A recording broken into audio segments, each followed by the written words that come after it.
Buenos días, estimados alumnos. ¿Qué tal? Estoy en el aula ya, son las 8. ¿Se me está viendo? ¿Se me escucha? Todo en orden, profesor. Ya, Adelante, sí. porque ningún alumno me responde, así que entiendo que me están escuchando, ¿no? Sí, sí. Ya, empiezo. Muy bien, gracias. Bueno, tengan ustedes muy buenos días, estimados alumnos. Vamos a empezar nuestra clase de hoy. Voy a poner en modo presentación.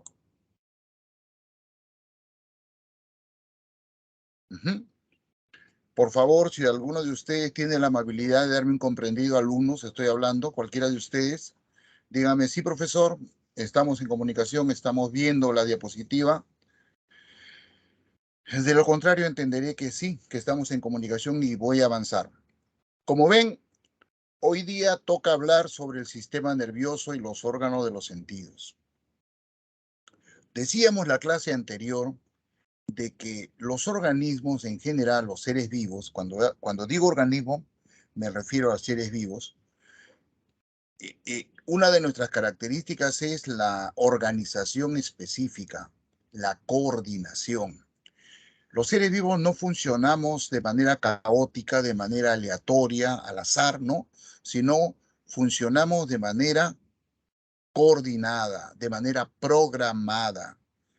Y tenemos programas que nos permiten responder a cualquier cambio que se produce en el entorno, en el medio ambiente.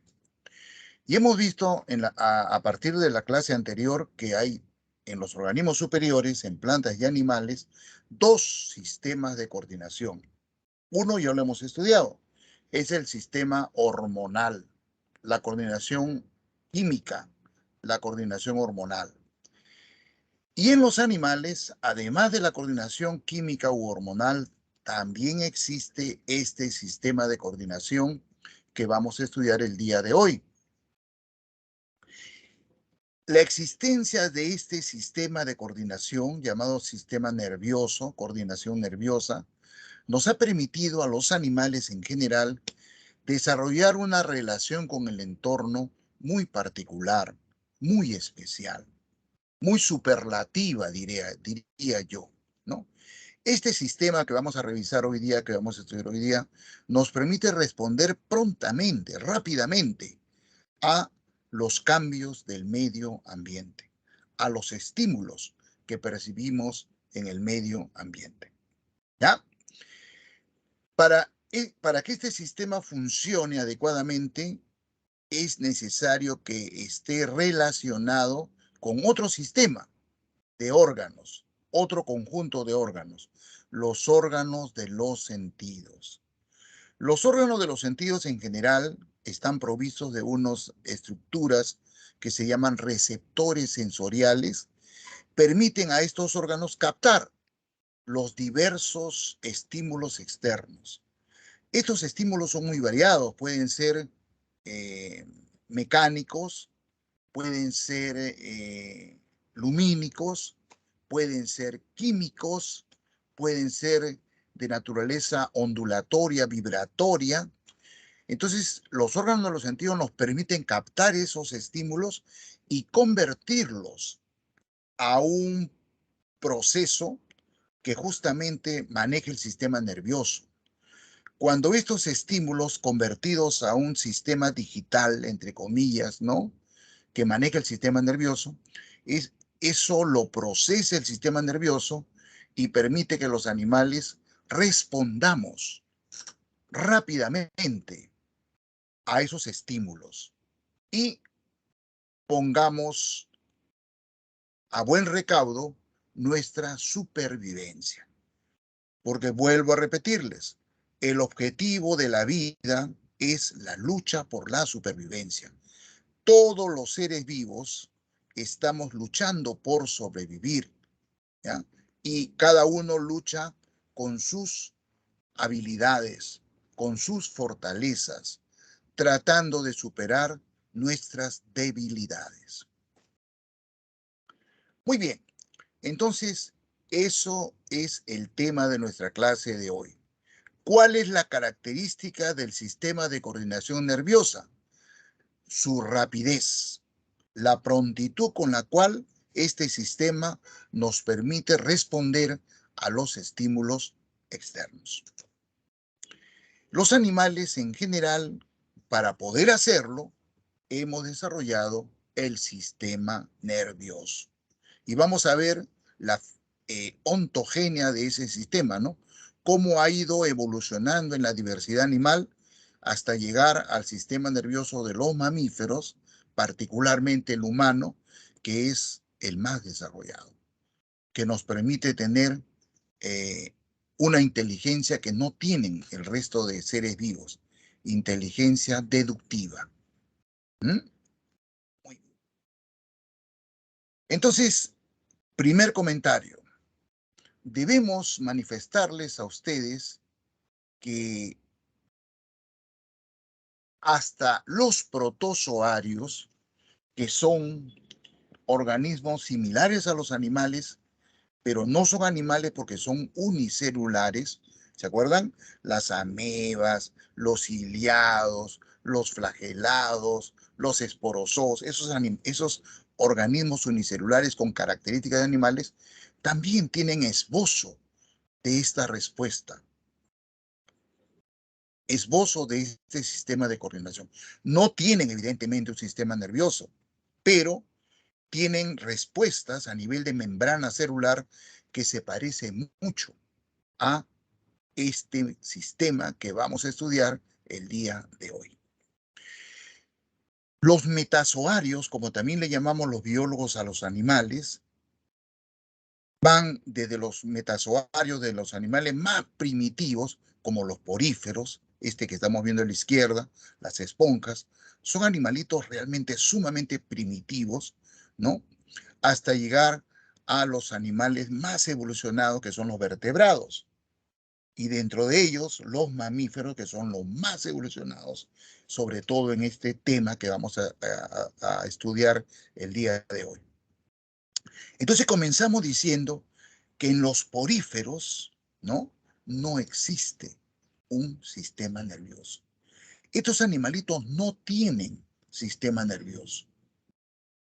¿Ya? Ese primer dato que ustedes deben apuntar, ¿eh? Los poríferos o esponjas no poseen sistema nervioso. Es decir, pero entonces, ¿cómo coordina este animalito su relación con el entorno? Cada una de sus células, sobre todo las que están ubicadas en el ectodermo, ¿no? En la capa más externa, eh, capta, como los protozoarios, los estímulos externos y responde esa célula a ese estímulo externo. Pero esa estimulación pasa de manera difusiva de una célula a otra, y a otra, y a otra, y a otra, de manera que todo el animalito, eh, en su conjunto, capta el estímulo, siente la estimulación y responde pues adecuadamente, ¿no? Al estímulo externo. ¿Ya? Los poríferos carecen de este sistema nervioso, sin sistema nervioso, como está escrito aquí en la parte superior. Si seguimos avanzando en la escala evolutiva de los animales, llegamos a los nidarios, o también llamados celenterados, ¿no? A partir de los celenterados, vamos a encontrar que ya aparece un sistema nervioso primitivo, pero ya existe un sistema nervioso. Un ejemplo de nidario o celenterado son las hidras, como este animalito que estamos viendo. Otro ejemplo son las medusas, los corales, ¿ya? Estos animalitos son bastante primitivos, pero mucho más evolucionados que los poríferos. En los nidarios, ¿no? O celenterados, ya aparece un sistema nervioso de tipo reticular, o también llamado sistema nervioso difuso. ¿Cómo está estructurado un sistema nervioso reticular o difuso como el que está presente en los nidarios? Este sistema nervioso está formado por una red, de ahí su nombre, ¿no? Reticular, de células con características de neuronas. A estas células se les llama protoneuronas.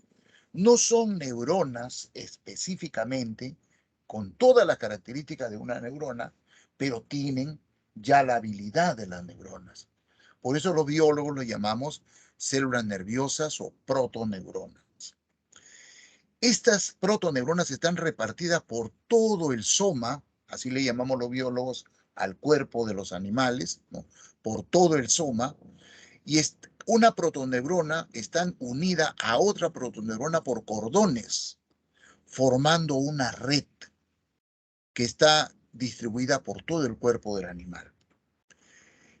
Las neuronas, como vimos en la clase de tejidos, ¿no es cierto?, han desarrollado dos características. La irritabilidad, esa la tienen sumamente desarrollada, y la conductividad. Como estas son células con esas características, estas protoneuronas, entonces cuando este animalito siente un estímulo en esta zona, por ejemplo, que está en el círculo negro, estas protoneuronas captan ese estímulo y ese estímulo lo transmiten a la otra protoneurona y a la otra y a la otra a través de toda esta red. Estas protoneuronas inmediatamente procesan una respuesta adecuada a ese estímulo y en el punto de estimulación se produce, o en todo el cuerpo del animal, se produce la respuesta correspondiente, la respuesta adecuada. Obviamente, este sistema nervioso es muy primitivo, pero para este animal, para su tipo de vida, para su estrategia de supervivencia, funciona perfectamente, ¿no? Satisface sus necesidades, ¿ya? Si seguimos subiendo en la escala evolutiva de los animales, vamos a ver que no avance esto,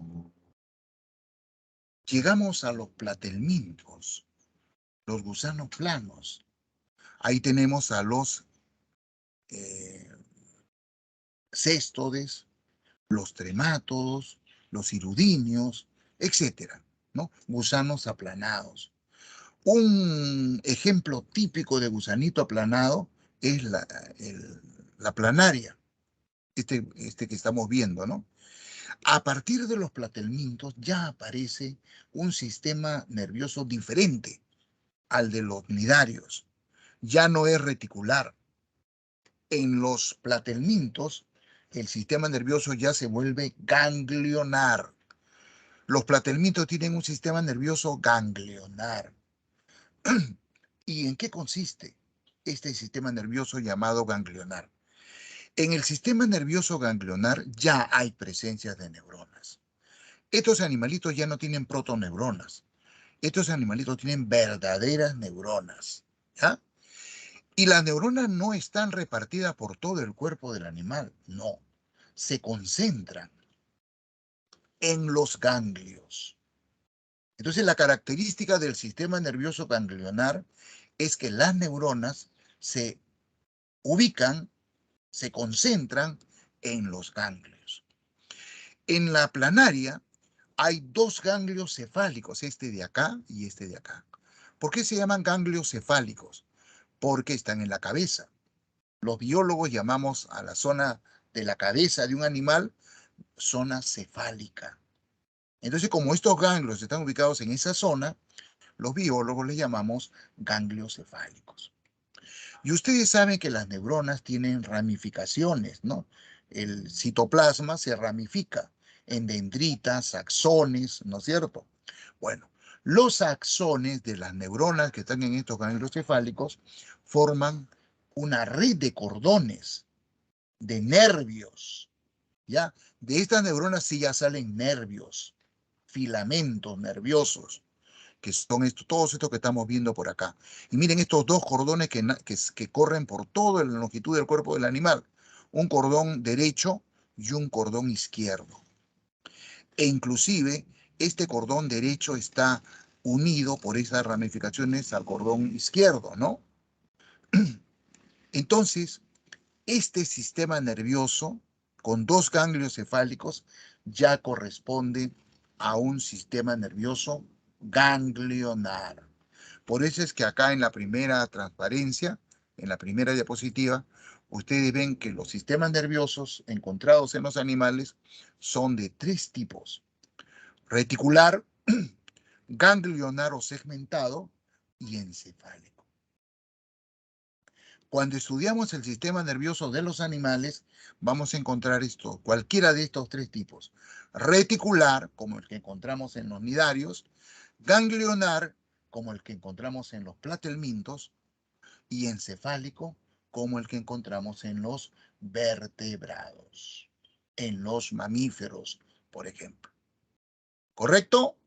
Entonces, hasta ahora estamos viendo los dos primeros: el sistema nervioso reticular y el sistema nervioso ganglionar.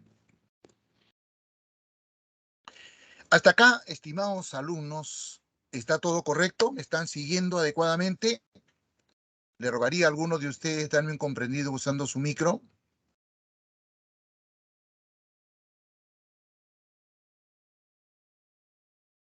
Bueno, supongo que sí. Por favor, Piero, si tú estás de rato en rato supervisando nuestras aulas, dame un comprendido, ¿ya? Porque tengo miedo que me pase lo que me pasó la vez pasada, que mi máquina o mi sistema de internet me falle. Yo siga hablando y no estoy conectado con ustedes, ¿ya? Entiendo que estoy conectado en este momento. Bien, continuando el escalamiento de la evolución de los animales, ¿no? La escala evolutiva de la filogenia de los animales, llegamos a los anélidos. Los anélidos ya son gusanos cilíndricos, ¿no? Helmintos cilíndricos, más evolucionado que los platelmintos. Y el sistema nervioso que está presente en los anélidos sigue siendo ganglionar. Sigue siendo ganglionar, ¿ya? Pero hay un avance. A diferencia del sistema nervioso ganglionar de los platelmintos, que apenas tiene 2 ganglios cefálicos, este sistema nervioso de los anélidos tiene varios ganglios, ¿no? Miren, estos ganglios de acá, cerebroideos, porque están en la zona cefálica, y luego los ganglios subfaringios, ¿no? Y los ganglios corporales que se van extendiendo por todos los metámeros del anélido. Metámeros son las zonas de la división del cuerpo, ¿no? Los biólogos le llamamos metámeros. O sea, los anélidos tienen el cuerpo metamerizado, segmentado. Por cada segmento del anélido, por ejemplo, esta es una lombriz de tierra, ¿no? Tiene un par de ganglios, ¿ya? Y los cordones laterales, que se mantienen, ¿no? Unidos un cordón con el otro.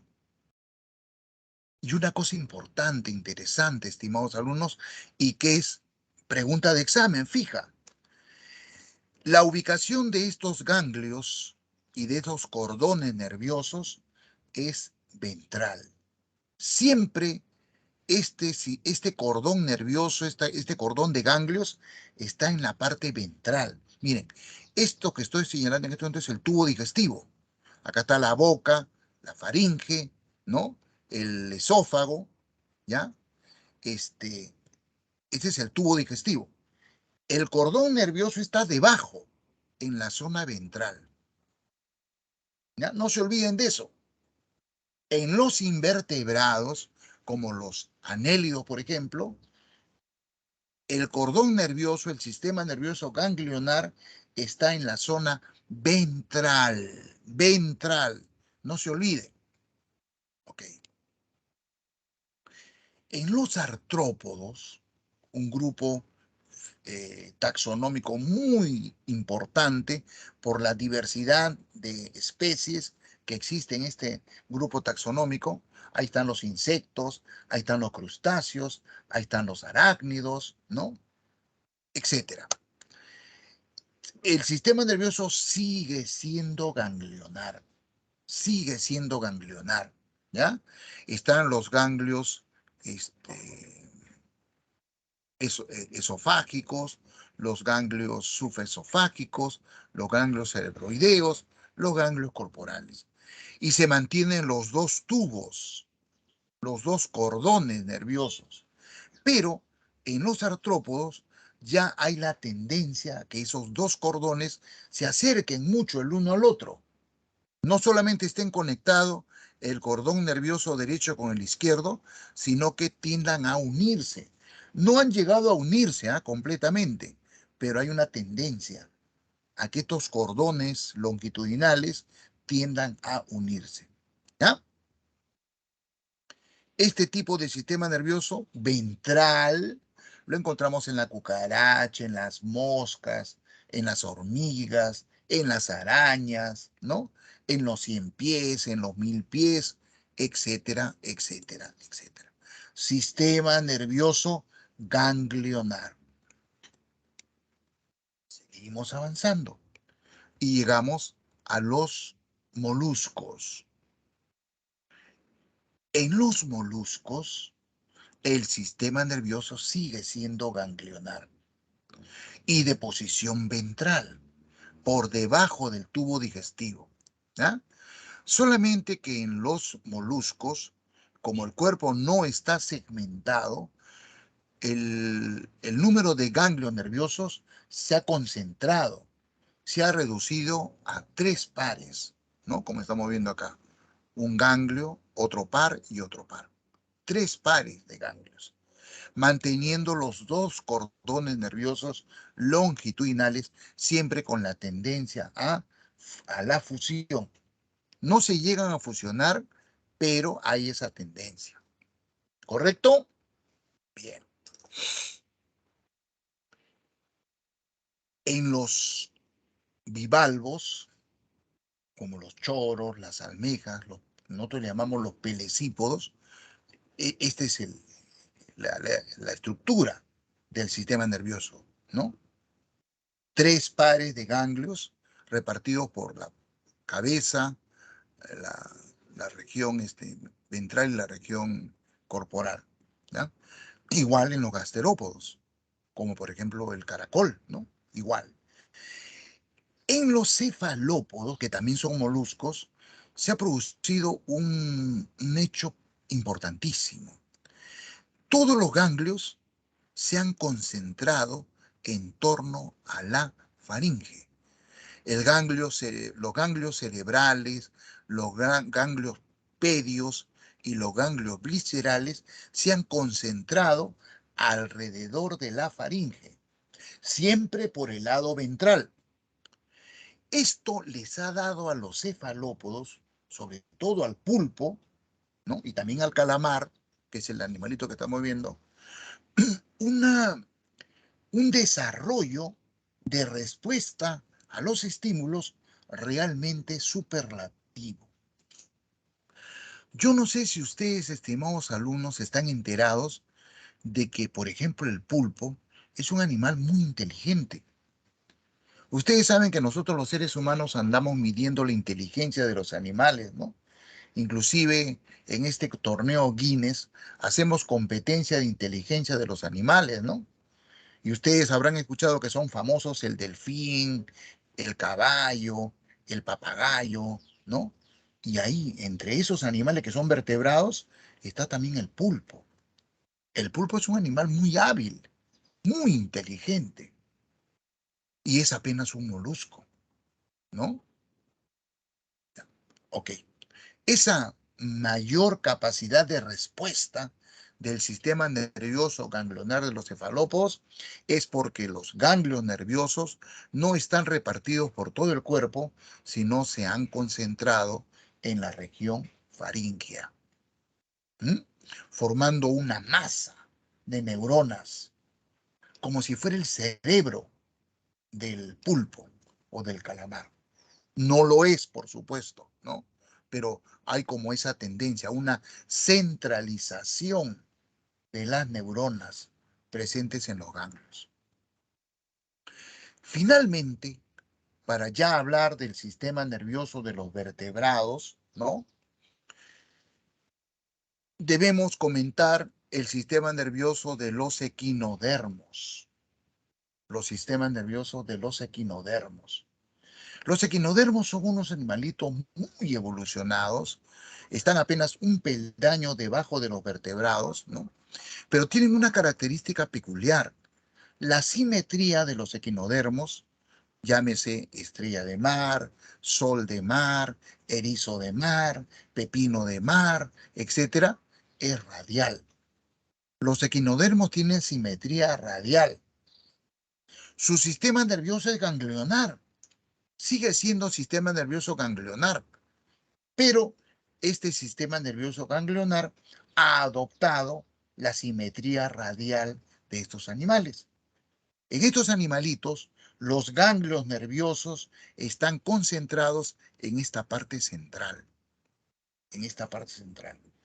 Y de estos ganglios salen cordones nerviosos para cada brazo del animal, ¿no? Por ejemplo, este animalito, esta estrellita de mar, tiene 5 brazos.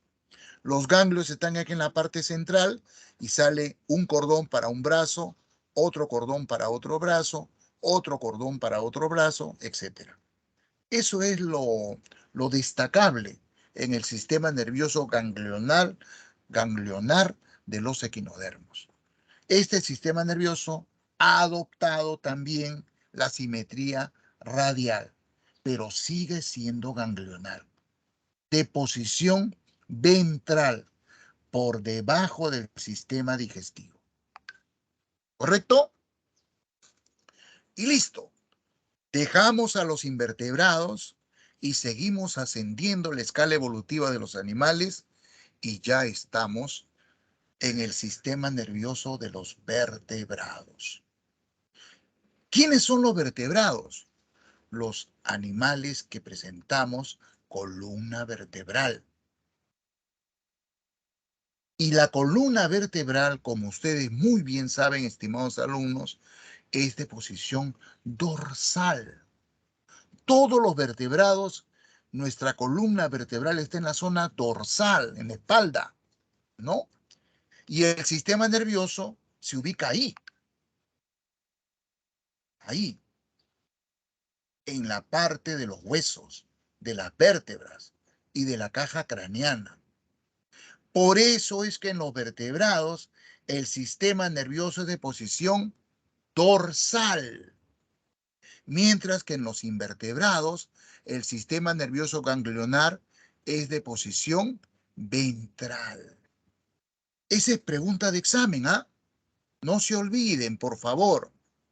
En los invertebrados el sistema nervioso es ganglionar y de posición ventral.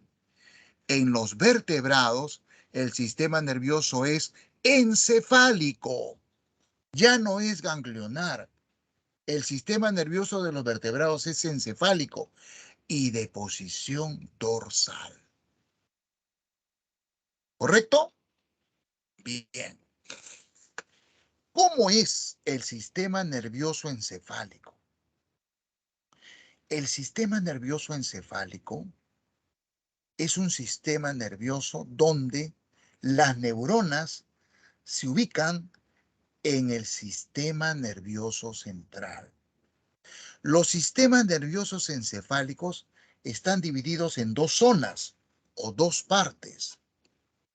El sistema nervioso central y el sistema nervioso periférico. Vuelvo a repetirles.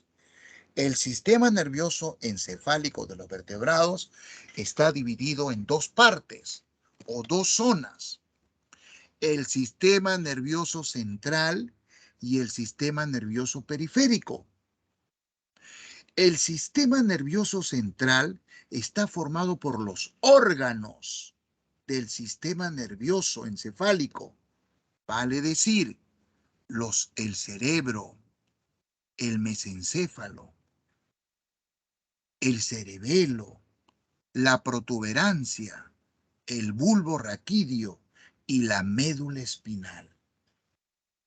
Estos órganos que acabo de señalar forman el sistema nervioso central de los vertebrados, del sistema nervioso encefálico de los vertebrados. Y es en este sistema nervioso central donde se agrupan la mayoría de las neuronas de estos animales. El 99.9% de las neuronas en los animales vertebrados están ubicadas en los órganos del sistema nervioso central. No se olviden. Y el 1% restante están ubicadas en ganglios nerviosos. O sea, que los vertebrados mantenemos algunos ganglios nerviosos, donde se ubican poquísimas células ya, poquísimas neuronas. La mayor parte de nuestras neuronas están ubicadas en los órganos del sistema nervioso central. Y como las neuronas de estos órganos tienen axones o ejes neuronales, esos axones o ejes neuronales se unen unos a otros y forman nervios. Entonces, de las diferentes partes del sistema nervioso central salen nervios que inervan todo el cuerpo del animal. Y ese conjunto de nervios y ganglios que están ubicadas fuera del sistema nervioso central constituyen el famoso sistema nervioso periférico. ¿De acuerdo? Entonces, un sistema nervioso encefálico está constituido por dos partes: el sistema nervioso central y el sistema nervioso periférico. El sistema nervioso central está protegido por huesos, por cajas óseas. Estos órganos de acá, cerebro, cerebelo, mesencéfalo, puente de Barolio, bulbo raquídeo, están encerrados en la caja craneana. La caja craneana. Y nosotros los biólogos a este conjunto de órganos que están dentro de la caja craneana le llamamos encéfalo. El encéfalo. El encéfalo se continúa con la médula espinal. La médula espinal está protegida por las vértebras, corre por el centro de las vértebras. De manera que el sistema nervioso central, el encéfalo y la médula espinal están debidamente protegidas por huesos. Y los nervios que salen del encéfalo y de la médula espinal, bueno, se reparten por todo el cuerpo, ¿no? Formando este sistema nervioso llamado encefálico. ¿Ya? Acá podemos leer algunas de estas características. El sistema nervioso en vertebrados está formado por el encéfalo, que es un cordón nervioso dorsal único y hueco, es hueco, ¿eh? Con pares de nervios craneales y espinales, ¿no?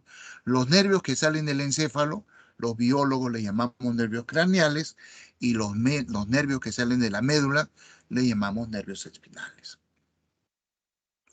Ven ustedes en este sapito, este sistema nervioso está en la parte dorsal.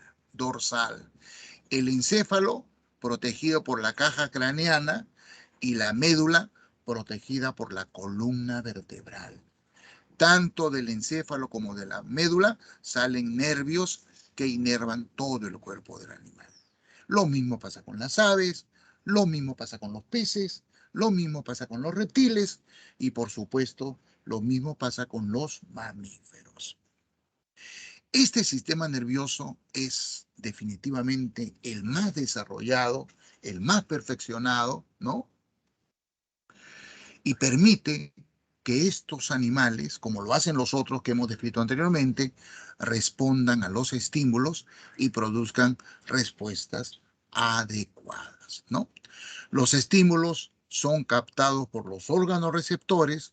Los órganos receptores transmiten esos estímulos convertidos en impulso nervioso al sistema nervioso central y el endocrino, y el animal, mediante estos dos sistemas, produce respuestas adecuadas mediante los órganos efectores.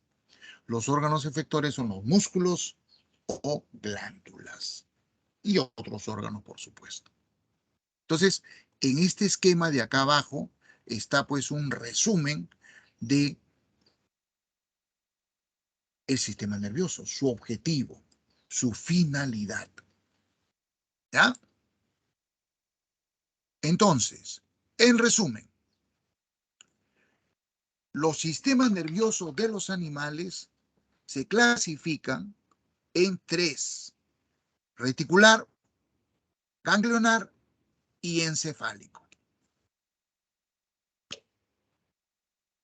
A continuación, entonces, vamos a estudiar, obviamente, el sistema nervioso humano. ¿No es cierto? El sistema nervioso humano, ¿ya? Que es de tipo encefálico, como en todos los vertebrados. Pero antes de hablar del sistema nervioso humano, vamos a hablar de tres conceptos que son necesarios, ¿ya? Para poder hablar sobre el sistema nervioso humano: el arco reflejo, el impulso nervioso y la sinapsis. Tres conceptos previos antes de empezar a describir el sistema nervioso humano. ¿Ya? Arco reflejo, impulso nervioso y sinapsis. Ok, comenzamos con el arco reflejo. Un comprendido me gustaría, si alguno de ustedes me lanza un comprendido. Sí, profe, estamos en comunicación. Ok. Estamos en comunicación. Oh, muchas gracias. Muy amable. Muy amable. Disculpen. Disculpen un ratito. Bueno, vamos a hablar entonces del arco reflejo. El arco reflejo es conocido por los que nos dedicamos al estudio de los seres vivos, biólogos, médicos, veterinarios, etcétera, como la unidad fisiológica del sistema nervioso, la unidad funcional del sistema nervioso. El arco reflejo es un croquis, un esquema que resume cómo funciona el sistema nervioso. ¿Ya? A eso le llamamos arco reflejo. Vean, vamos a ver el de la izquierda, que es un arco reflejo monosináptico, que es el más simple. Y el de la derecha es un arco reflejo polisináptico. Bueno, veamos el de la izquierda. Ustedes ven que esta persona a la cual le pertenece esta pierna recibe un estímulo, ¿no? ¿Se acuerdan ustedes? El típico golpecito que nos dan a veces los médicos en la rodilla, ¿no? Ese golpe del martillito de Hebe en la rodilla es un estímulo. Entonces, eso lo percibe un receptor que tenemos en la piel, un mecanorreceptor. Este mecanorreceptor convierte ese golpe, ese estímulo de presión, porque el golpe es una presión, ¿no es cierto? Lo convierte en impulso nervioso. Luego veremos qué es el impulso nervioso. Es un fenómeno de membrana celular. Entonces, la neurona que llega hasta acá, hasta este receptor, ese impulso nervioso lo transmite velozmente. El impulso nervioso viaja a una velocidad espectacular. Corre, ¿no? Corre por acá.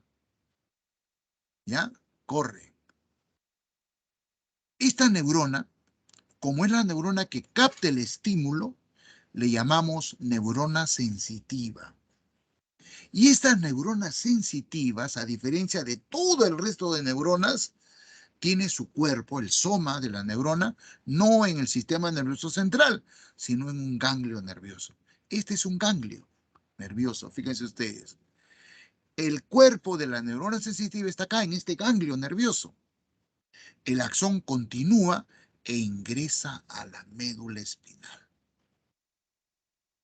En la médula espinal, que ya es un órgano del sistema nervioso central, se produce el contacto de esta neurona, del axón de esta neurona sensitiva, con el axón de esta neurona motora. Esta neurona motora sí tiene su soma dentro de la médula, ¿ya? Dentro de la médula. Esa unión entre la membrana de una neurona, acá en el telodendrón de este axón, con el cuerpo de la otra neurona, de la neurona motora, es lo que los biólogos llamamos sinapsis, que es un tema, que es un concepto que vamos a discutir luego, a continuación. La sinapsis permite que el impulso nervioso que ha llegado desde acá hasta este otro extremo sea transmitido de la neurona sensitiva a la neurona motora. Es gracias a la sinapsis que el impulso nervioso pasa de la neurona sensitiva a la neurona motora. Entonces la neurona motora, ese impulso nervioso que lo recibió de la neurona sensitiva, lo transmite rápidamente hasta el músculo, hasta el órgano efector. ¿Y cuál es la respuesta a este golpe que nos ha dado el médico? Una patada, ¿no? Una patada, rápida. Cuantas veces nos golpea el médico, nosotros damos una patadita. Esta respuesta es inmediata, no lo pensamos, es automática. Por eso es que a este tipo de respuesta, que es tan directa, tan involuntaria, le llamamos acto reflejo. Voy a escribirlo, ¿ya? Porque a veces se confunde con el nombre del fenómeno, ¿no? El fenómeno es arco reflejo, pero esta respuesta de acá del lado izquierdo, nosotros los biólogos lo conocemos como específicamente, voy a escribirlo,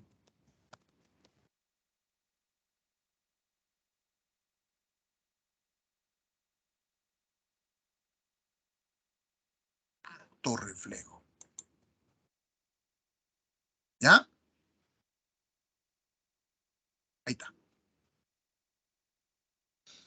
Son respuestas involuntarias, impensadas. Otro, por ejemplo, es cuando a ustedes, a cualquiera de ustedes que están en el aula virtual, alguien les hace la demanda de que les va a tirar una piedra o les va a tirar un objeto. Ustedes cierran los ojos inmediatamente o mueven el cuerpo, ¿no? Eso es reflejo, eso es un acto reflejo. Funciona con un arco reflejo monosináptico, como el que estamos viendo a la izquierda. En cambio, este arco reflejo que está a la derecha es un poquito más complejo. Fíjense, igualito. Percibimos un estímulo, por ejemplo, la llama de un mechero, ¿no? Eso hace que receptores en la mano capten el estímulo. En este caso, el estímulo es térmico, ¿no? Y es extremo. Rápidamente, esa sensación de quemazón va a ser transmitida por impulso nervioso hacia la médula espinal. Pero acá, a diferencia del anterior, hay una neurona de conexión, una interneurona, cuyo cuerpo neuronal está dentro de la médula. Entonces, a través de una sinapsis, la neurona sensitiva transmite el impulso nervioso a la neurona de conexión. Esta neurona de conexión, dado que el estímulo es sumamente dramático, porque te vas a quemar la mano si no la retiras, esta neurona de conexión elabora la respuesta, ella misma, la neurona de conexión, y a través de otra sinapsis transmite el impulso nervioso a la neurona motora, cuyo cuerpo también está dentro de la médula espinal. La neurona motora transmite el impulso nervioso rápidamente hacia el brazo y el órgano efector, que es un músculo, automáticamente retira la mano. Dado de que en este proceso de arco reflejo hay una conexión adicional, esta es un arco reflejo. Inclusive el impulso nervioso no se queda en la médula, sube a través de la médula espinal hacia el encéfalo, hacia el cerebro. Es el cerebro el que produce la respuesta al estímulo. Esa respuesta baja a través de la médula espinal y a través de una sinapsis mediante la neurona de conexión, transmite el estímulo, el impulso nervioso, perdón, a la neurona motora y esto produce la respuesta correspondiente. Es lo que están haciendo ustedes en este momento, ¿no? Al escuchar mi clase, ustedes, las palabras, las ideas que les estoy vertiendo, a través de su neurona sensitiva mediante el órgano de la audición, lo captan, de la visión también, porque están viendo los esquemas, eso lo transmiten a través de la médula al cerebro, lo procesan en el cerebro y luego tienen una respuesta. Atención, ¿no? A veces uno levanta la mano, por eso quiero hacerle una pregunta. Son respuestas más complejas, pero en cualquiera de los dos casos, un acto reflejo o esta respuesta más elaborada, el proceso se da mediante el arco reflejo. Entonces, ¿cuáles son los componentes del arco reflejo? Receptor sensorial, neurona sensitiva, neurona de conexión, neurona motora, órgano efector. ¿De acuerdo? Porque esa pregunta también les van a hacer en alguna vez. ¿Cuáles son los componentes del arco reflejo? Receptor sensorial, neurona sensitivo, también se le llama conducto aferente. Neurona sensitiva o conducto aferente, porque ingresa a la médula. Neurona de conexión, neurona motora o conducto eferente. Eferente, que sale, y órgano efector. ¿Ya? Listo. El arco reflejo, reitero, es la unidad fisiológica del sistema nervioso. Es el modo cómo funciona el sistema nervioso, de manera global, de manera general. Listo. A continuación, vamos a ver este concepto, sinapsis. Sinapsis. O no, perdón, impulso nervioso. Al final vamos a ver sinapsis. ¿Qué es el impulso nervioso? Ya les he dicho que el impulso nervioso viaja a través de la membrana de la neurona. ¿Pero qué es? Eso es lo que vamos a ver ahora. Acá está, a la izquierda, impulso nervioso. ¿Ven? Se da en la membrana de la neurona. Una neurona, recordando, tiene el soma, el cuerpo neuronal, con su núcleo, ¿no? Sus corpúsculos de Nils. Tiene unas ramificaciones muy delgaditas llamadas dendritas, las dendritas, ¿no? Y una prolongación citoplasmática muy larga, el axón o eje neuronal, que termina en unas ramificaciones que los biólogos conocemos con el nombre de telodendrón, ¿no? La mayor parte de neuronas tiene estas estructuras, soma, dendritas, axón y telodendrón. El impulso nervioso es un fenómeno que se da a lo largo de toda la membrana de la neurona. La membrana de la neurona en estado de reposo está polarizada. La parte externa, a ver, acá está, la parte externa, como ven acá al lado derecho, está cargada positivamente. Esto se debe a que los iones sodio se acumulan acá.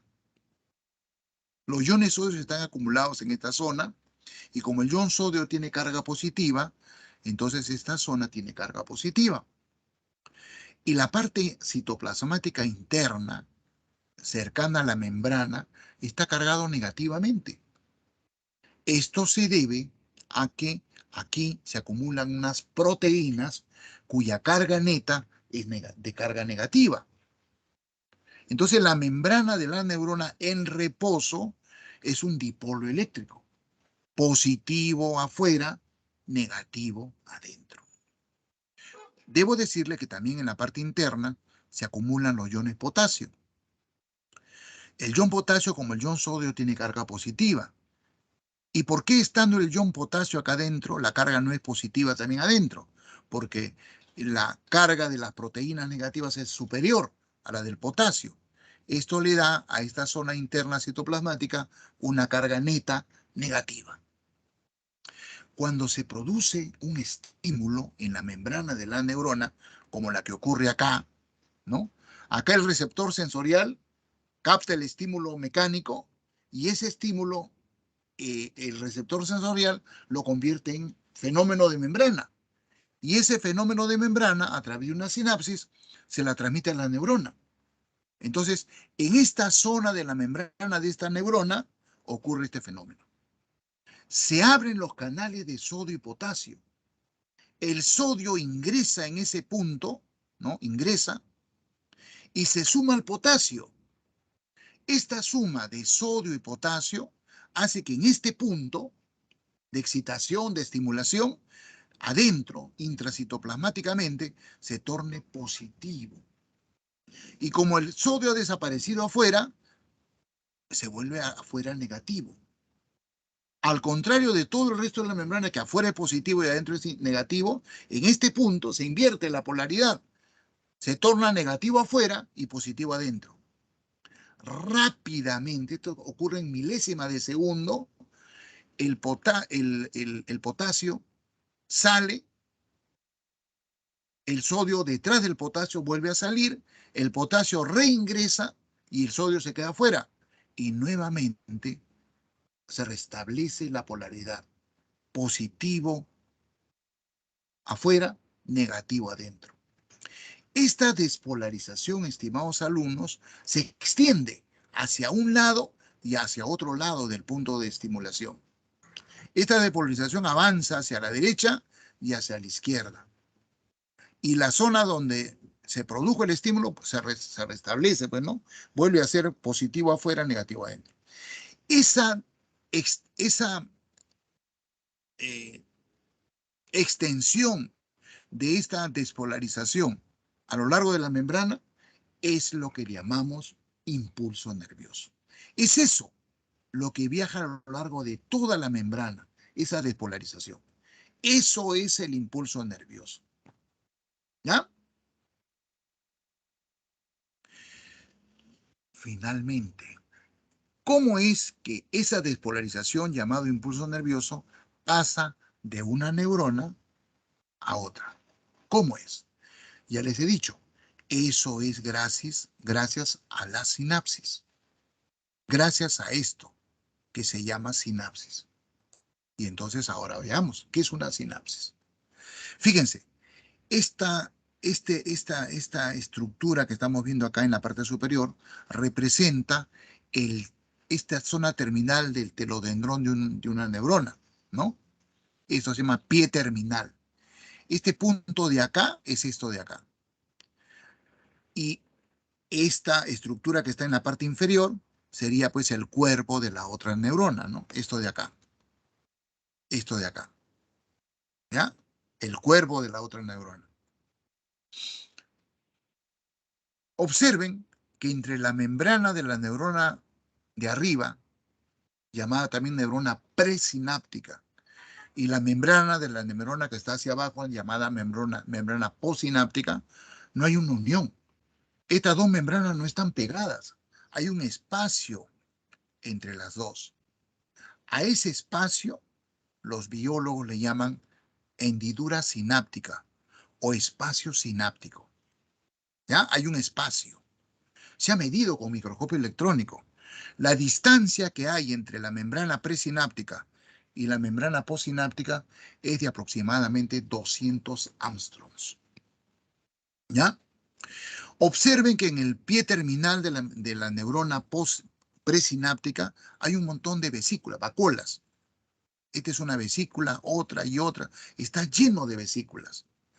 Cada una de estas vesículas contiene unas sustancias químicas muy elaboradas llamadas,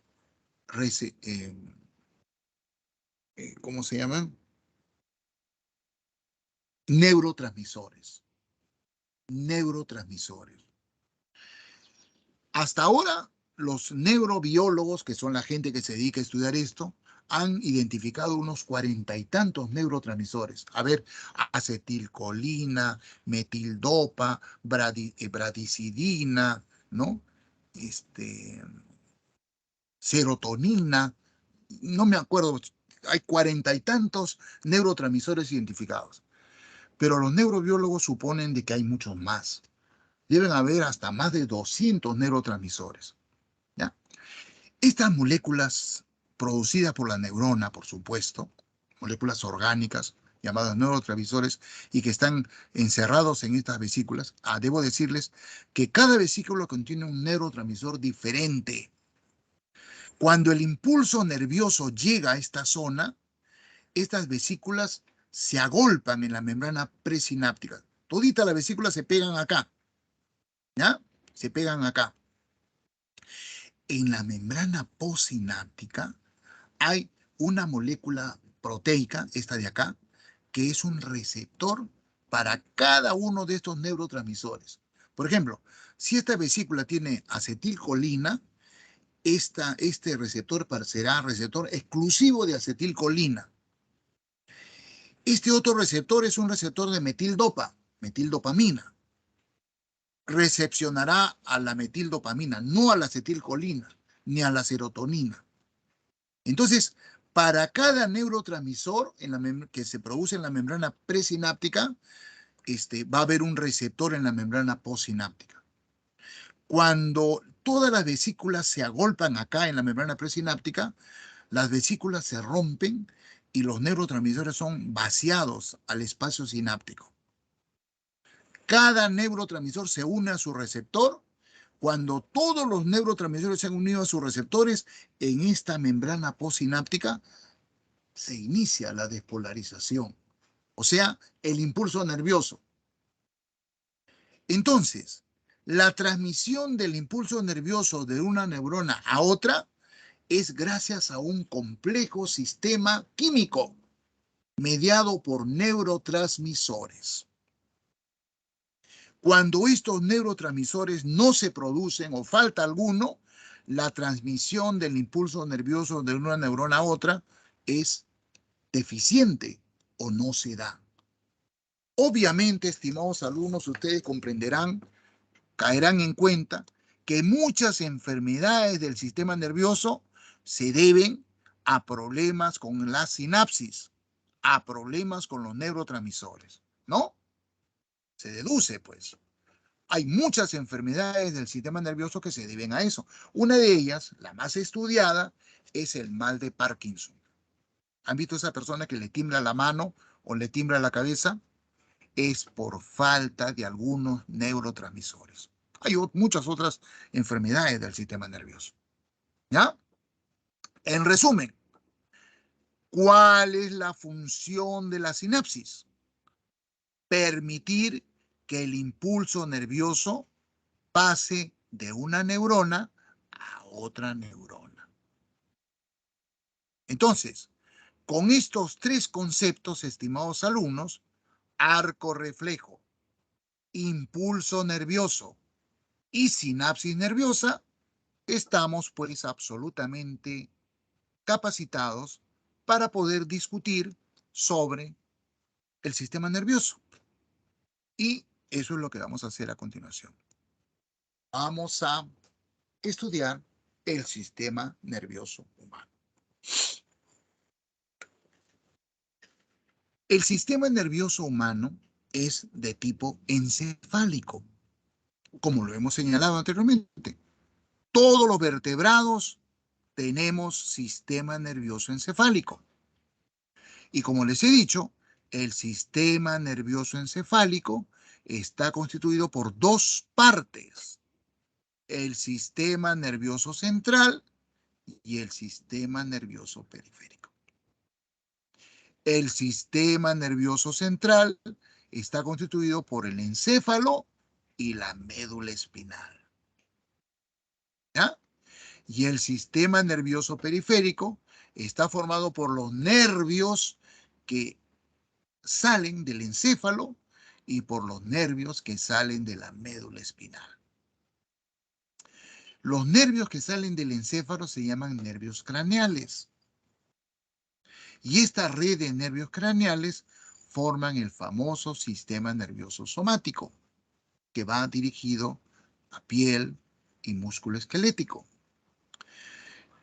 En cambio, los nervios espinales forman el llamado sistema nervioso visceral, ¿no? Que va a músculo liso, miocardio, glándulas. Y este sistema nervioso visceral, también llamado sistema nervioso vegetativo, está dividido en dos. clases: el sistema nervioso simpático y el sistema nervioso parasimpático. ¿Correcto? Bien. Al lado derecho aprovechemos este esquema para hablar un poco de cómo se origina embriológicamente el sistema nervioso encefálico. En el embrión, durante el fenómeno llamado organogénesis, que se produce a partir de la gástrula, ¿no? La gástrula es una estructura embriológica que tiene tres capas germinales: el endodermo, el mesodermo y el ectodermo. El sistema nervioso, que se origina como un tubo neural muy primitivo, se origina del ectodermo, de la gástrula, ¿ya? A partir del ectodermo de la gástrula, cuando comienza el proceso de organogénesis, se forma el tubo neural. En la medida en que el proceso de desarrollo embriológico avanza, a partir de este tubo neural se van formando las vesículas primarias, ¿no? 3 vesículas primarias en la parte anterior del tubo neural: el prosencéfalo, el mesencéfalo y el rombencéfalo. Al rombencéfalo le sigue la médula. Todo este cordón es hueco, ¿eh? Tiene una cavidad en la parte central. En la parte anterior, en peces, anfibios, reptiles, aves y mamíferos, la parte anterior se forman las vesículas primarias. En los peces realmente estas vesículas son muy precarias. Prácticamente en los peces el tubo es indistinguible. El sistema nervioso central de los peces es un tubo hueco, ¿ya? Sí se han formado las vesículas primarias y las vesículas secundarias, pero estas vesículas son bastante incipientes. Bueno, luego de formar estas 3 vesículas primarias, el prosencéfalo, el mesencéfalo y el rombencéfalo, en la medida en que el proceso embriológico avanza, se forman las vesículas secundarias. A partir del prosencéfalo se forma el telencéfalo y el diencéfalo, ¿no? A partir del mesencéfalo continúa, ¿no?, como mesencéfalo, formando parte del sistema nervioso en general, central del encéfalo en general, y a partir del rombencéfalo se forma el metencéfalo y el mielencéfalo. A partir del mielencéfalo se van a formar el puente de Barolio y el cerebelo. No les había dicho.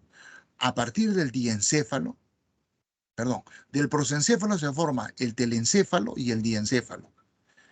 A partir del telencéfalo se forman los hemisferios cerebrales. A partir del diencéfalo se forma el tálamo y el hipotálamo. El mesencéfalo continúa formando diferentes partes del encéfalo, y a partir del metencéfalo se forma el cerebelo y el puente de Barolio, o también llamado protuberancia. Y a partir del mielencéfalo se va a formar el bulbo raquídeo. Y del bulbo raquídeo continúa la médula espinal, ¿ya? En resumen, el tubo neural se ha convertido, casi ya al final de la formación del sistema nervioso encefálico de los vertebrados, en los hemisferios cerebrales, el diencéfalo, que es el tálamo y el hipotálamo, el mesencéfalo, el cerebelo y el puente de Barolio, y el bulbo raquídeo. Y se continúa con la médula espinal, que sigue siendo idéntico al tubo neural primitivo, ¿no? En estos órganos se ubican la mayoría de las neuronas, como lo he señalado anteriormente. Bien, entonces, vuelvo a repetirles, el sistema nervioso encefálico de los vertebrados, como corresponde a los humanos, está formado por el sistema nervioso central y el sistema nervioso periférico. El sistema nervioso central está formado por el encéfalo, ¿no? Cerebro, mesencéfalo, que está formado por el tálamo y el hipotálamo, el puente de Barolio, el cerebelo, el bulbo raquídeo y la médula espinal. Estos dos componentes forman el sistema nervioso central, ¿ya? Y ahí, el sistema nervioso periférico está formado por los nervios. Los nervios que salen del encéfalo se llaman nervios craneales y en los humanos son 12 pares de nervios craneales, del 1 romano al 12, y por 31 pares de nervios cervicales. Luego vamos a hablar de esto. Regresemos al sistema nervioso central. ¿Ya? Ok. El sistema nervioso central está formado por estos órganos: cerebro, tálamo, hipotálamo, puente de Barolio, cerebelo y bulbo raquídeo. Y la médula. Vamos a hablar de cada uno de ellos. Comencemos con el cerebro. Definitivamente el cerebro es el órgano más voluminoso y más importante en el sistema nervioso humano, ¿no? Está formado por dos hemisferios, el hemisferio derecho y el hemisferio izquierdo, unidos por el cuerpo calloso. Las neuronas en todos los órganos del sistema nervioso, del encéfalo, perdón, se ubican en la zona cortical, en la corteza. Del cerebro están las neuronas. En la corteza del mesencéfalo están las neuronas. En la corteza del cerebelo están las neuronas. En la corteza del puente de Barolio están las neuronas, así como del bulbo raquídeo. En el encéfalo, las neuronas se ubican en la zona cortical. Y como las neuronas tienen unos corpúsculos que tienen una tonalidad oscura, vistas al microscopio, se ven como una sustancia gris. Los neurobiólogos a esa zona de los órganos del encéfalo le llaman sustancia gris. En cambio, las fibras nerviosas, dendritas y axones son blanquecinas porque no tienen corpúsculo de Nils. Los biólogos le llaman sustancia blanca. En los órganos del encéfalo, la sustancia gris es cortical y la sustancia blanca es medular. Recuerden ustedes que el cerebro, el cerebelo, el puente son huecos. Tienen unas cavidades en la parte interna. Esas cavidades, por ejemplo, del cerebro, nosotros le llamamos ventrículos cerebrales. ¿Ya? En la médula es al revés. La sustancia gris se ubica en la parte medular y la sustancia blanca en la parte cortical. Esa es pregunta de examen también porque es memoria, ¿no? No se olviden. En el encéfalo, en los órganos del encéfalo, la sustancia gris es cortical y la sustancia blanca es medular. En cambio, en la médula es al revés. La sustancia gris es medular, la sustancia blanca es cortical. Listo. Entonces,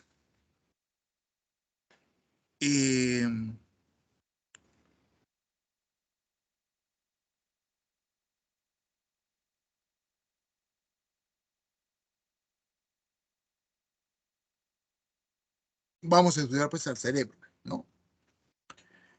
Ya les he dicho, el cerebro está dividido en dos hemisferios. Una característica del cerebro humano es que tiene muchas hendiduras, muchos surcos.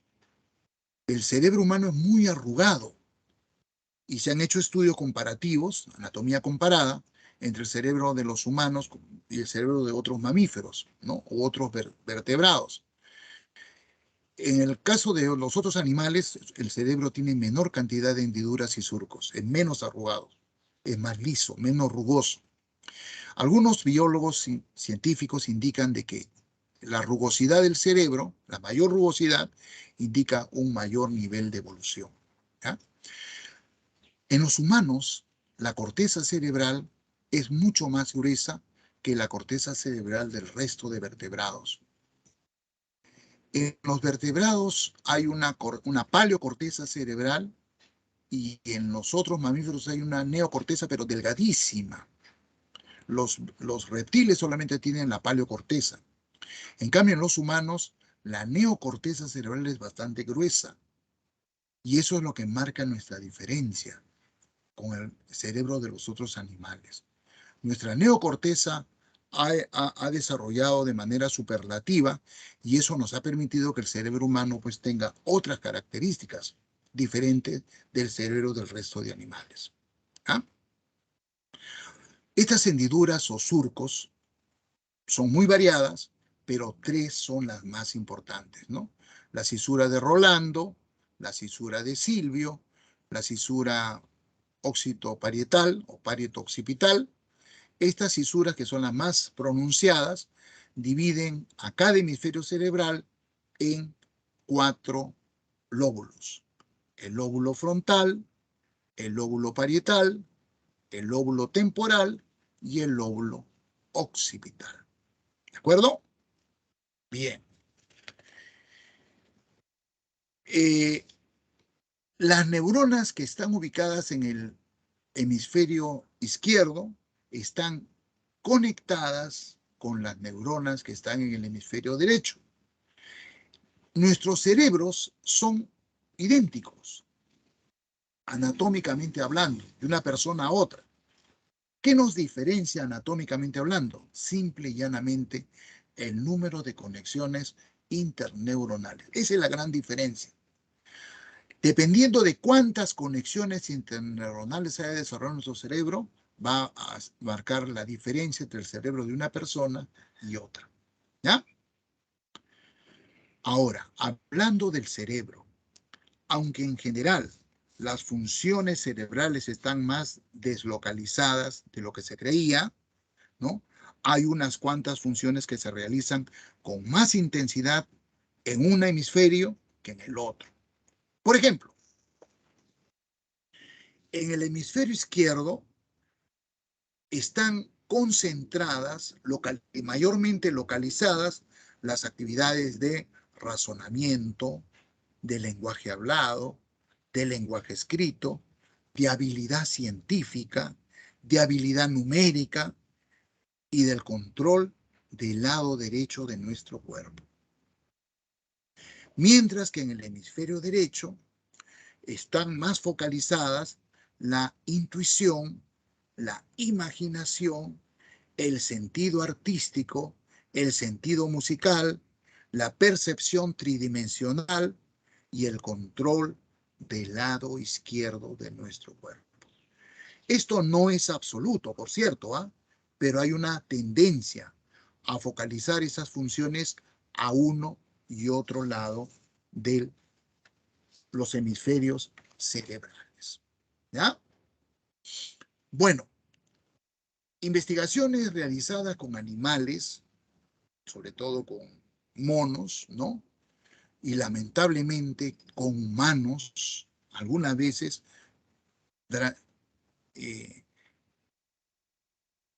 dramáticamente, por ejemplo, en esos campos de concentración nazis, los científicos alemanes hicieron experiencias in vivo con seres humanos, ¿no? Con judíos. Bueno, eso dio cierta, ay caramba, perdón, cierto avance, ¿no? A la neurobiología, ¿ya? Entonces se tiene localizada funciones específicas en cada uno de los lóbulos de cada hemisferio cerebral, ¿no? Por ejemplo, sabemos que en el lóbulo frontal está la parte motriz, el área motriz, ¿no? El movimiento de la escritura, la área psicomotriz, el centro del lenguaje. En general, las actividades más abstractas del cerebro están ubicadas en el lóbulo frontal. ¿Mm? En el lóbulo parietal está la parte sensitiva, ¿no? La área de sensibilidad general, la área psicosensitiva, el centro de comprensión de las palabras escritas. Está acá, en esta zona del lóbulo parietal. En el lóbulo temporal está el área auditiva. el área psicoauditiva, ¿no? El centro de comprensión de las palabras habladas. Nosotros aprendemos idiomas gracias a este lóbulo temporal. Y el lóbulo occipital lo hemos dejado prácticamente para la área visual y por supuesto el área psicovisual. ¿Correcto? Bien. ¿Qué más le puedo decir del cerebro? El cerebro es el órgano que comanda prácticamente todo el funcionamiento de nuestro cuerpo y tiene una particularidad, es plástico. ¿Qué significa plástico? Tiene mucha plasticidad. Significa que cuando se daña una zona del cerebro, automáticamente la zona restante asume las funciones de esa zona que se dañó. Hay casos extremos en los cuales todo un hemisferio cerebral de una persona se daña. Por ejemplo, focos epilépticos. La persona funciona con el otro lóbulo. Este lóbulo dañado ya no sirve. Muchas veces hay que extirparlo, porque una persona no puede vivir teniendo cuadros epilépticos, ¿no? Crisis epilépticas. Ok, bueno. Vamos a hablar ahora del mesencéfalo, ¿no? Del mesencéfalo, ¿ya? El tálamo y el hipotálamo. Del hipotálamo ya hemos hablado un poco cuando hablamos del sistema endocrino, ¿no es cierto? El hipotálamo es considerado como un órgano endocrino porque sus neuronas son neuronas secretoras. Secretan hormonas, ¿se acuerdan? ¿No? La oxitocina y la vasopresina. Y secretan una serie de sustancias que son vertidas a la hipófisis para que la hipófisis pueda a su vez controlar el resto de glándulas endocrinas. Pero el hipotálamo también tiene otras funciones. Tiene que ver con nuestro estado de ánimo. Hay momentos en que estamos malhumorados o estamos de muy buen humor. Eso es hipotalámico. El hipotálamo controla nuestro apetito. El hecho de que tengamos hambre es hipotalámico. ¿Ya? Controla nuestro apetito sexual. Ese deseo sexual que tenemos es hipotalámico. Entonces nosotros no nos enamoramos con el corazón, ni siquiera con el resto del cerebro. Nos enamoramos, biológicamente hablando, con el hipotálamo. El tálamo es un órgano filtro. Nos permite filtrar una serie de estímulos externos cuando estamos concentrados en una actividad, ¿no? Por ejemplo, en este momento, ustedes gracias al tálamo están atendiendo la clase, a pesar de que afuera hay bulla. De repente afuera de su habitación, mamá, papá están hablando, ¿no? Hay bulla, pero ustedes no se distraen, están concentrados en la clase. Eso es por acción del tálamo. Una oveja está alimentándose de pasto y de repente su tálamo le permite pasar un estímulo que es peligroso, olor a puma. El puma es un depredador de la oveja. La oveja sí le hace caso a ese estímulo porque la oveja la va a matar. Deja de comer y sale disparada. Esa es la función del tálamo. Ah, disculpen. El cerebelo es un órgano también sumamente importante, este órgano de acá. Tiene también dos hemisferios cerebelosos, ¿no? Como el cerebro. La función del cerebelo es prácticamente la coordinación de nuestro cuerpo. Nos permite el equilibrio, el hecho de que nos mantengamos en posición bípeda y no nos caigamos. A un perrito en posición cuadrúpeda. Si su cerebelo del perro falla, el perro también se desploma.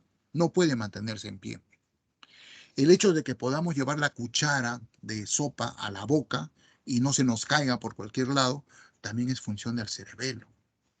El hecho de que nuestros músculos no estén relajados 100%, sino que tengan un tono muscular relativamente contraídos, listos para responder automáticamente, esa es función cerebelosa. Función cerebelosa. El hecho de que podamos hacer gimnasia, ¿no? Bailar, etcétera, coordinadamente, es función cerebelosa. Entonces, imagínense ustedes, pues, el cerebelo es un órgano tremendamente importante, ¿no? Tremendamente importante.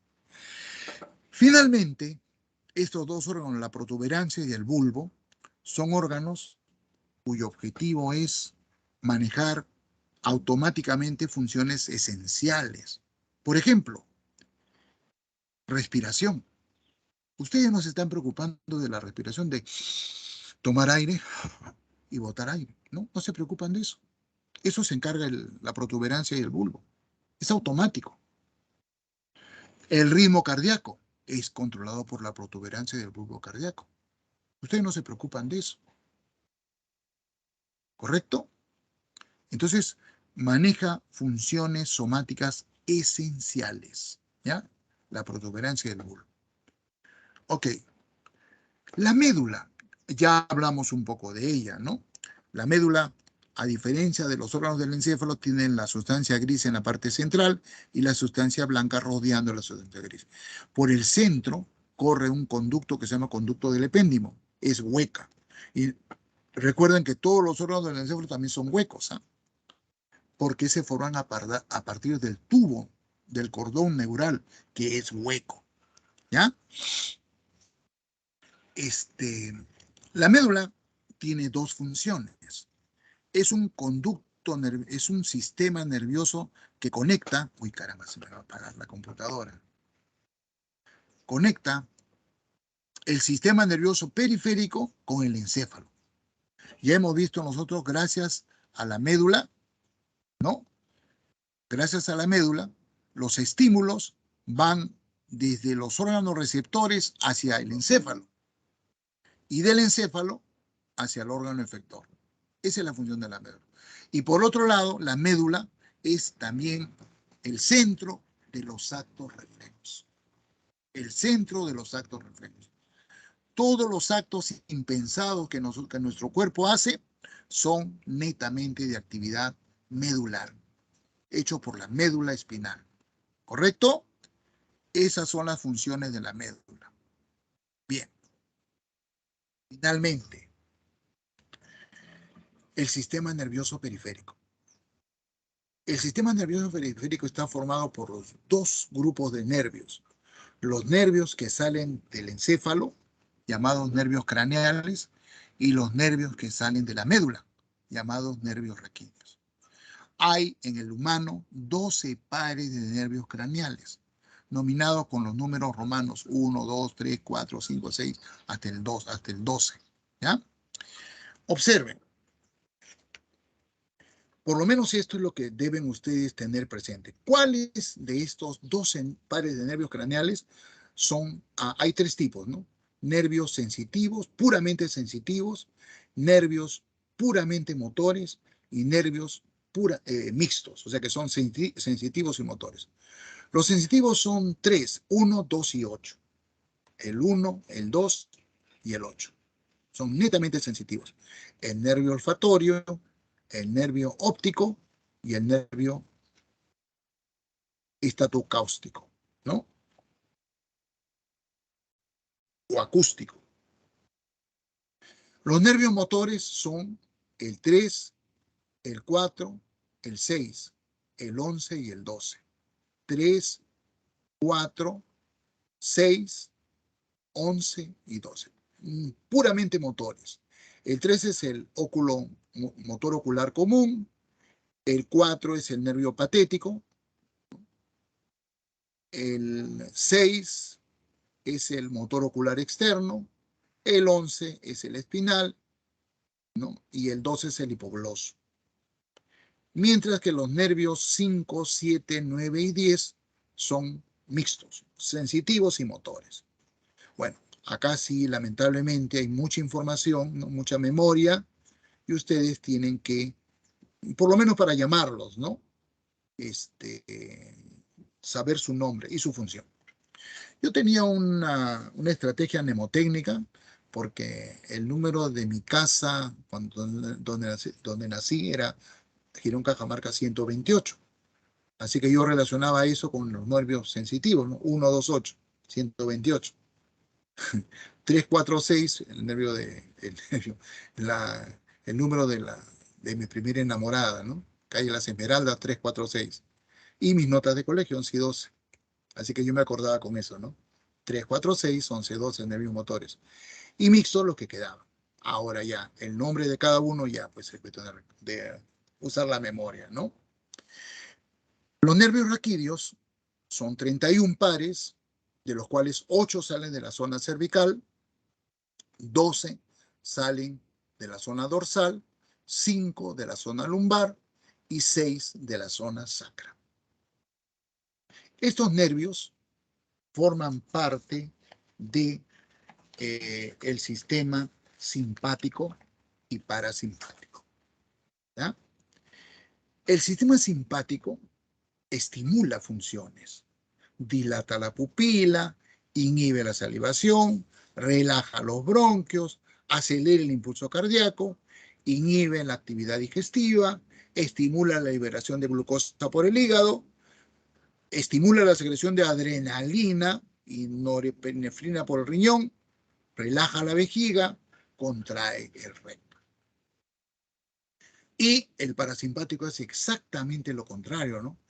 Mientras que el simpático dilata la pupila, el parasimpático contrae la pupila. Estimula la salivación, reduce el latido cardíaco, contrae los bronquios, estimula la actividad digestiva, estimula la vesícula biliar, contrae la vejiga, relaja el recto. De manera que una persona esté equilibrada porque los dos sistemas están funcionando paralelamente. Cuando predomina el simpático estamos muy estimulados y cuando predomina el parasimpático estamos sumamente relajados. Finalmente, estimados alumnos, para terminar con el sistema nervioso humano, todos los órganos del sistema nervioso central, o sea, el encéfalo y la médula, están cubiertas por unas membranas. Estas membranas se llaman meninges. ¿Ya? La que está más externa en contacto con el hueso es la dura madre. Por debajo de la dura madre está la aracnoides. Por debajo de la aracnoides hay un espacio, una cavidad llamada cavidad subaracnoidea, por donde corre un fluido llamado líquido cefalorraquídeo. Y en contacto con el órgano, en la membrana que está en contacto con el cerebro, con el cerebelo, con la protuberancia, con la médula, es la pía madre. Estas tres membranas, llamadas meninges, dura madre, aracnoides y pía madre, tienen como función proteger los órganos del sistema nervioso central. Actúan como amortiguadores, como lubricantes, ¿no? Porque los órganos del encéfalo del sistema nervioso central están protegidos por huesos. Los huesos de la caja craneana protegen el encéfalo y los huesos de las vértebras protegen a la médula. Pero aparte de esa protección, ¿no?, de los huesos, están estas estructuras llamadas meninges. Y con eso hemos terminado el sistema nervioso humano. Finalmente, para terminar con nuestra clase de hoy, ya lo hemos dicho, el sistema nervioso no funcionaría definitivamente si no estuviera relacionado a los órganos de los sentidos. O sea, la neurona en sí no está capacitada para captar estímulos. No es su función. Los órganos, las estructuras que están capacitadas para captar estímulos del medio externo son los receptores sensoriales. Y estas estructuras, llamadas receptores sensoriales, están ubicadas en los órganos de los sentidos. ¿Cuántos tipos de receptores sensoriales poseen los diversos órganos de los sentidos? Mecanorreceptores. Estos receptores, ¿qué tipo de estímulos perciben? Mecánicos, de presión. ¿Ya? Si yo, por ejemplo, mi esposa ahorita viene acá a mi oficina de mi casa y me pone su mano sobre el hombro, yo no la estoy viendo, ¿no? Siento un peso sobre mi hombro, una presión ligera sobre mi hombro. Esa sensación me la permite captar un mecanorreceptor. ¿De acuerdo? ¿Ya? cambios en la presión. Un fotorreceptor permite captar estímulos de luz. Obviamente, este tipo de receptores, los mecanorreceptores están en la piel, ¿no? En la piel. Los fotorreceptores están en el ojo, obviamente. Quimioreceptores permiten captar estímulos químicos. Obviamente, ¿dónde estarán, en qué tipo de órgano sensorial estarán los quimioreceptores? Olfato y gusto. Olfato y gusto. Ahí están los quimioreceptores. Termorreceptores, temperatura, ¿no? Fría o caliente. En la piel también, en el tacto, ¿ya? Si alguien me pone un cubo de hielo en la nuca, automáticamente siento frío, ¿no? Eso me lo permite captar un termorreceptor, ¿ya? O lo que les dije hace un momento, mi esposa se acerca y me pone su mano en la nuca. La temperatura de la piel de mi esposa está a 37 grados, siendo un calorcito, porque la temperatura ambiental es 20 grados, 22, 23 grados, pero la mano de mi esposa está a 37 grados, entonces siento un calorcito. Eso es un termorreceptor.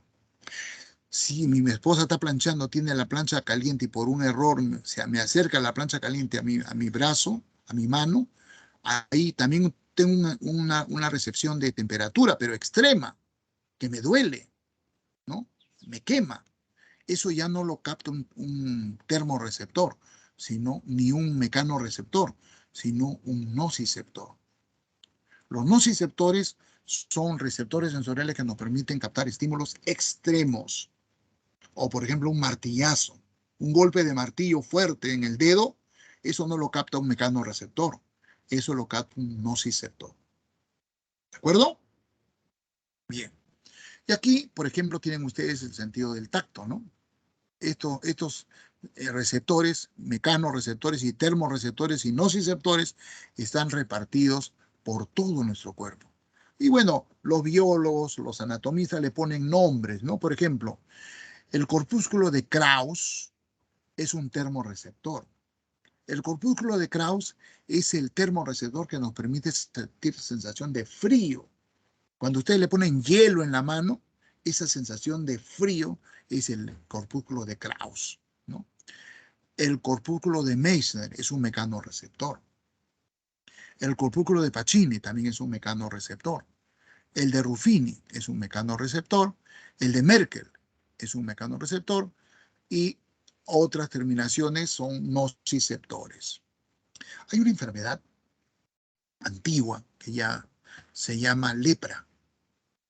El bacilo de Hansen, el Mycobacterium leprae, ¿no?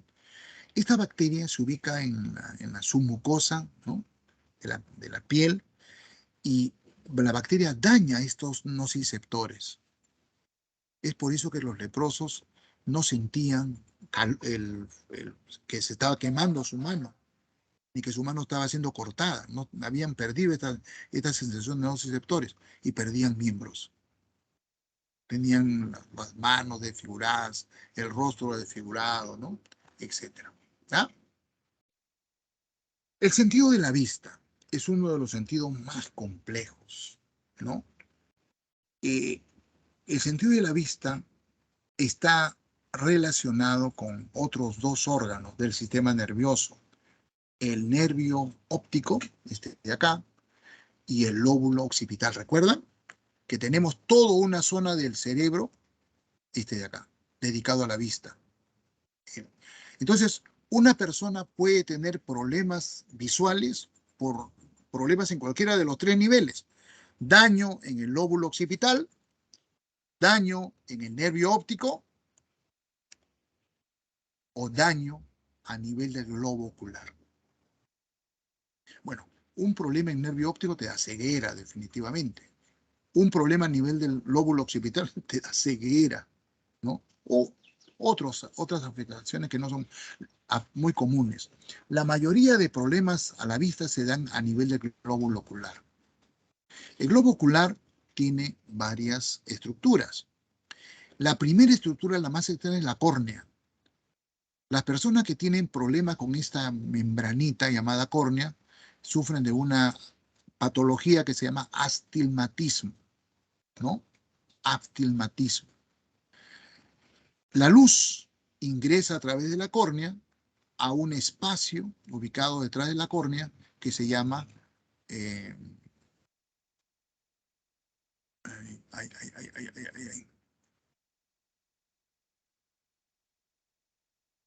el espacio que está debajo de la córnea,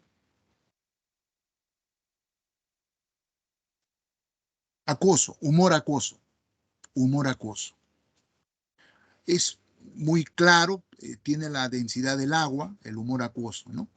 Entonces, los haces luminosos atraviesan la córnea, el humor acuoso, y impactan este lente, el cristalino, ¿ya? El cristalino. El cristalino es el lente natural que dependiendo de su grosor, ¿no? Hay unos músculos que estiran el cristalino o al relajarse engrosan el cristalino, hace que los haces luminosos se concentren y formen en una pantalla que tenemos al fondo, llamada retina, una imagen de lo que estamos viendo afuera.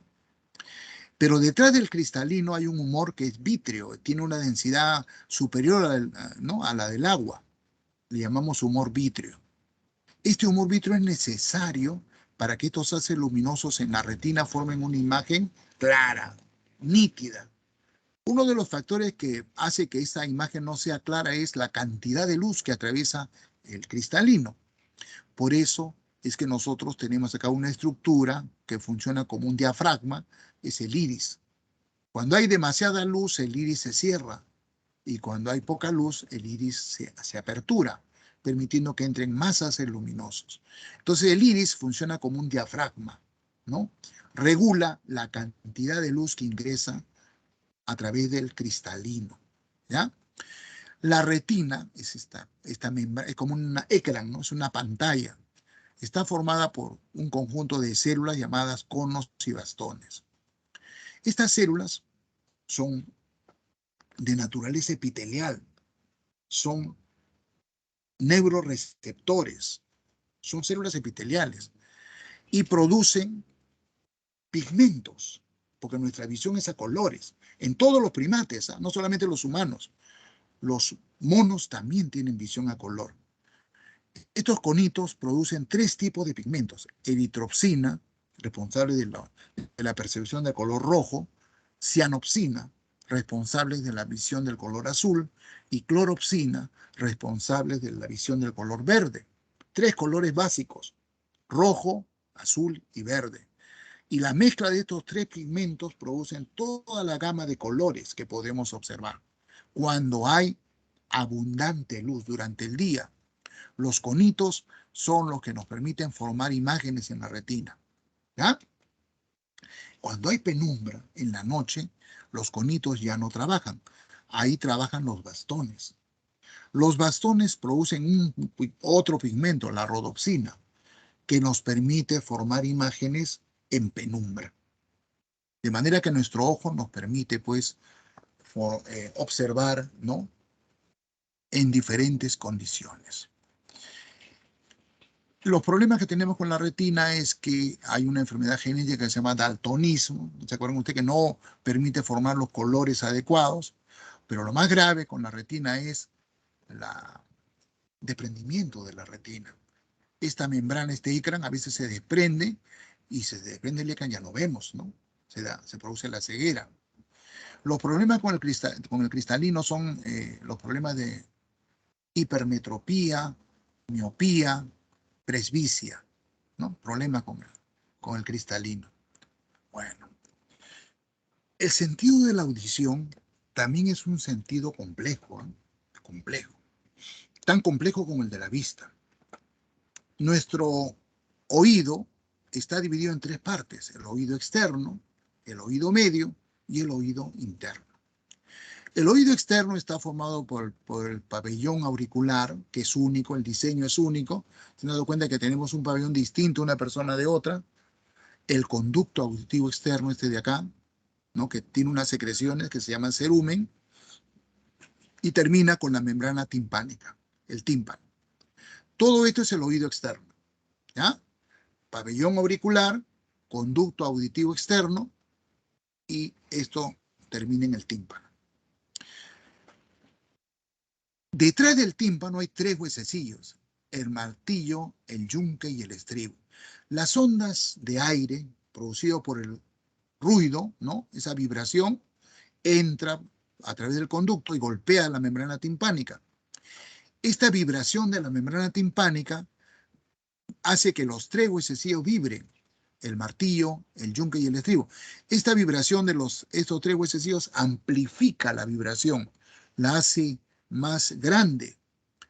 Finalmente, el estribo golpea a estos tres huesecillos, constituyen este espacio donde se ubican los tres huesecillos, forman lo que se llama el oído medio. Y acá hay otra membrana, ¿no? Parecida a la membrana timpánica. Esta membrana se llama, no me he olvidado su nombre en este momento, ¿no? Por ahí me acuerdo, pero esta membrana se conecta con la coclea, ¿ya? Y los conductos semicirculares, la coclea y este es el oído interno. Toda esta estructura, la coclea, los conductos semicirculares, tienen un líquido. Este líquido es importantísimo porque, además de permitir que esta vibración de esta membrana haga que este fluido se movilice y estimule unas células, estas de acá, llamadas células ciliares, ¿no? La vibración de estas células, de los cilios de estas células ciliares por el fluido de este líquido interno de la coclea, hace que el nervio auditivo convierta eso en impulso nervioso y transmita ese estímulo como impulso nervioso hacia el encéfalo y podamos percibir los sonidos, ¿no? Pero además de eso, este fluido permite el equilibrio. La ubicación de nuestro cuerpo respecto a esta coclea, ¿no? O conductos semicirculares, nos indica la posición de nuestro cuerpo. Cuando estamos parados, cuando estamos echados, cuando estamos inclinados, ¿no? Como el vaso de agua. Ustedes habrán visto que un líquido en un recipiente siempre mantiene horizontalidad, ¿no? ¿Se dan cuenta? El líquido acá está parado, acá está echado, pero el líquido siempre está horizontal. Ese líquido nos permite determinar en qué posición estamos, ¿ya? Entonces, el oído no solamente permite la audición, sino también nos hace percibir cuál es nuestra ubicación en el espacio. Es un sentido complejo, realmente. El sentido del olfato. El sentido del olfato es uno de los sentidos más esenciales, más primitivos. Es el más esencial. Nos permite captar olores. Tiene que ver con nuestros temores, con nuestras sensaciones agradables. Muchas de nuestras sensaciones sexuales, ¿no? Excitaciones sexuales, son por vía olfatoria. Muchos de nuestros temores, nuestros pánicos, ¿no? Son sensaciones olfatorias. Hay algunos olores que nos indican peligro o bienestar. El olor de la leche de la mamá, el olor típico de la mamá, ¿no? Nos da sensaciones agradables. Es un sentido muy, muy, muy primitivo. Entonces aquí la mucosa nasal, llamada mucosa pituitaria, posee estas estructuras, ¿no? Que, a diferencia de todo el resto de órganos de los sentidos, estas no son células epiteliales, son neuronas. La propia neurona, en este caso, percibe la presencia de sustancias químicas. Y esa percepción de estas sustancias químicas, nosotros la mandamos a través del bulbo olfatorio al nervio olfatorio, y esto va al lóbulo parietal y interpretamos, ¿no? Nosotros a los olores no le damos nombre como al gusto, ¿no? Dulce, salado, no hay olores dulces, salados, agrios, ¿no? Amargos, no. Olor a manzanas, olor a fresas, olor a gasolina, ¿no? Olor a mamá, etcétera, ¿ya? Bien, finalmente, el sentido del gusto. Al igual que el sentido del olfato, el sentido del gusto también está constituido por quimiorreceptores. Pero en el sentido del gusto, sí, no son neuronas, son receptores sensoriales, quimiorreceptores de naturaleza epitelial. Toda la lengua, todas las paredes de la boca están llenas de botones gustativos. En la lengua, esos botones gustativos se juntan y forman las famosas papilas gustativas, que son de diferentes formas, ¿no? Hay papilas filiformes, papilas foliadas, papilas circunvaladas, fungiformes, ¿no? Que nos permiten captar los sabores.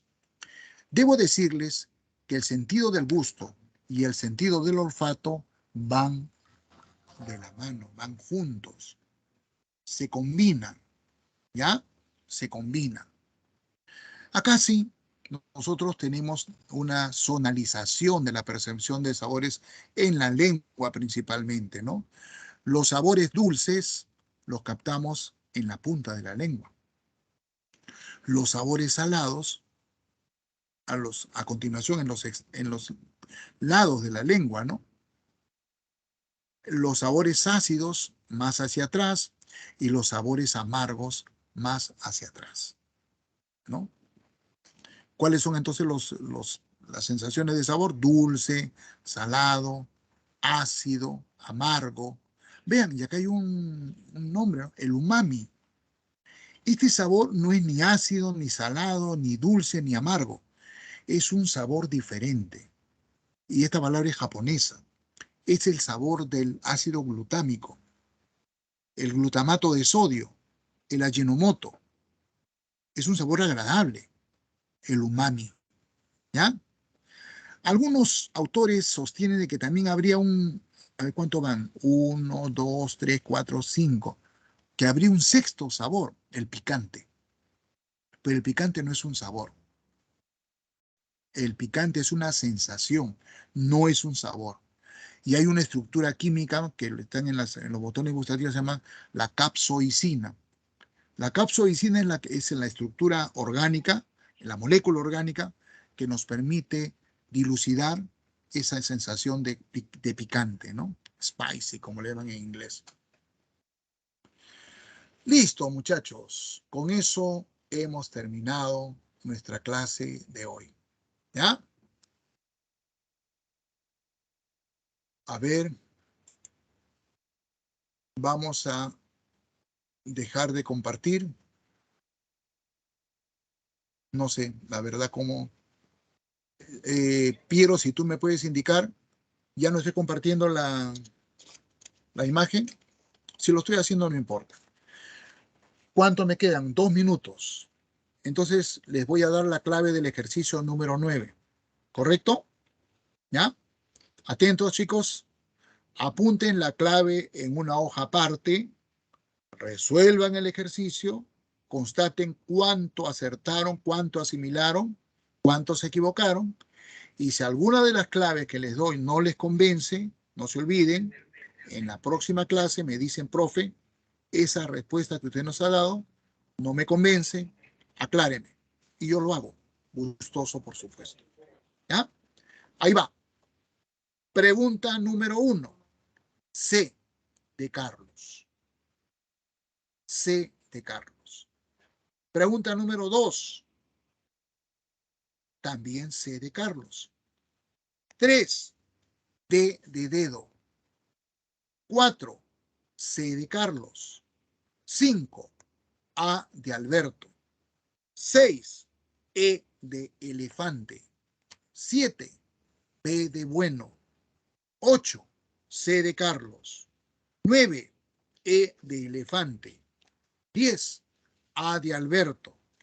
11. B de bueno. 12. E de elefante. 13. C de Carlos. 14. A de Alberto. 15. D de dedo. ¿Copiaron? Disculpe, ¿cuál era la 12? La 12 es E de elefante.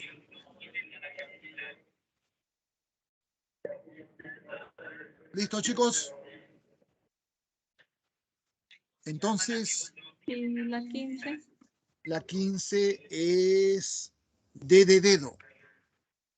Gracias. Muy bien, eso es todo por hoy. Cuídense mucho. Nos estamos viendo el próximo martes. No sé si virtualmente o presencialmente. Dependerá qué nos indica la dirección del centro preuniversitario. Sea de cualquier manera, será un gusto nuevamente estar con ustedes. Nos vemos. Gracias, profesor. Cuídese, profesor. Chao, chao. Cuídense, chicos. Cuídense.